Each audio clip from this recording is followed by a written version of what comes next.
എന്റെ ഉമ്മ പെങ്ങന്മാരെ 5 നേരത്തെ നിസ്കാരത്തിൽ ഒരു വിട്ടുവീഴ്ചയും ഇല്ല. അത് കല്യാണത്തിലാണെങ്കിലും ഇല്ല, അത് മകളുടെ കല്യാണത്തിനാണെങ്കിലും ഇല്ല, നിന്റെ കല്യാണത്തിനാണെങ്കിലും ഇല്ല. പ്രിയപ്പെട്ട പെങ്ങളെ, നിന്നെ വിവാഹം ചെയ്തയക്കുന്ന ദിവസം നീ ളുഹർ നിസ്കരിച്ചിട്ടുണ്ടോ? നീ അസ്ർ നിസ്കരിച്ചിട്ടുണ്ടോ? മഗ്രിബ് നിസ്കരിച്ചിട്ടുണ്ടോ? നീ രാവിലെ തന്നെ ഉടുത്തൊരുങ്ങി ആമിന ഓഡിറ്റോറിയത്തിലോ പരിസരത്തേതെങ്കിലും ഒരു ഓഡിറ്റോറിയത്തിലോ പൊതുദർശനത്തിന് നിന്നെ കൊണ്ടുവച്ചതല്ലേ രാവിലെ തന്നെ? എന്നിട്ട് ദർശനമെല്ലാം കഴിഞ്ഞ് ഉച്ചക്കോ വൈകുന്നേരമോ നീ മണവാളന്റെ കൈപിടിച്ച് പുതിയ ജീവിതത്തിലേക്ക് പോയില്ലേ മോളെ? ആ സമയത്ത് നിന്റെ ളുഹർ നിസ്കാരം മറന്നില്ലേ പെങ്ങളെ? അസ്ർ നിസ്കാരം കളഞ്ഞില്ലേ പെങ്ങളെ? മഗ്രിബ് നിസ്കാരം ഒഴിവാക്കിയില്ലേ മോളെ?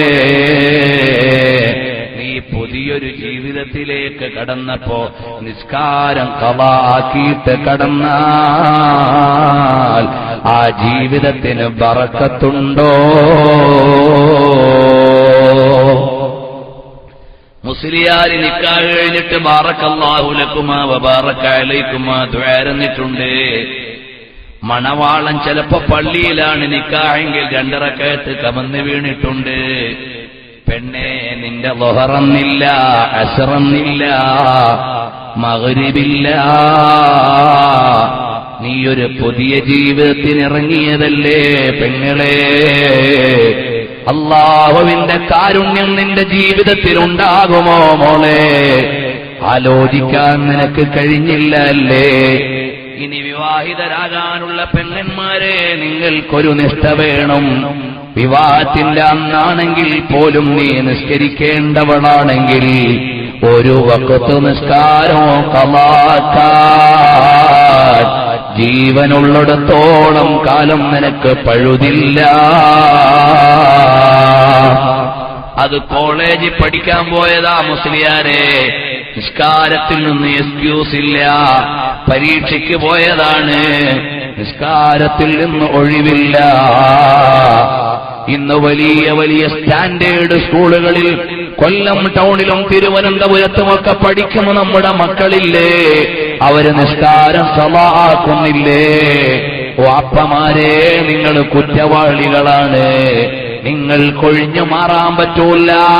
നിങ്ങളുടെ മകന് ളുഹർ നിസ്കാരമില്ല, അസ്ർ നിസ്കാരമില്ല, വെള്ളിയാഴ്ച ജുമുഅ പോലുമില്ലാത്ത വിദ്യാലയത്തിൽ വിട്ടിട്ട് എന്റെ മോൻ വലിയ ആളാകാൻ കാത്തിരിക്കുന്ന വാപ്പാ, നിങ്ങളെ പടച്ചവന്റെ കോടതിയിൽ പ്രതിക്കൂട്ടിലാണ്.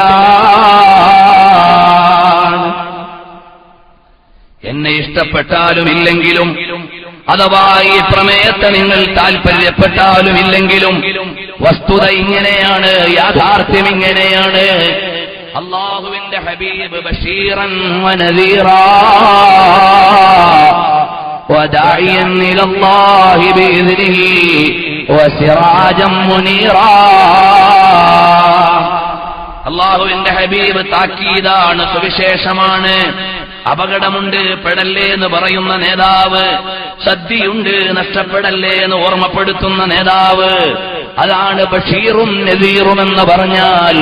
ആ നേതാവിന്റെ സ്തുതിപാഠങ്ങൾ പറയുന്ന പ്രകീർത്തന വേദിയിൽ നിന്ന് നിസ്കാരം നിത്യമായും പരിപാലിക്കാത്ത ആരെങ്കിലും എന്റെ ഈ സദസ്സ് ശ്രദ്ധിക്കുന്നുണ്ടെങ്കിൽ, വിശ്വാസികളെ ഹൃദയത്തിന്റെ അടിത്തട്ടിൽ നിന്ന് പറയട്ടെ, അല്ലാഹുവിന്റെ ഹബീബ് അവിടുത്തെ സമ്മതം വേണോ,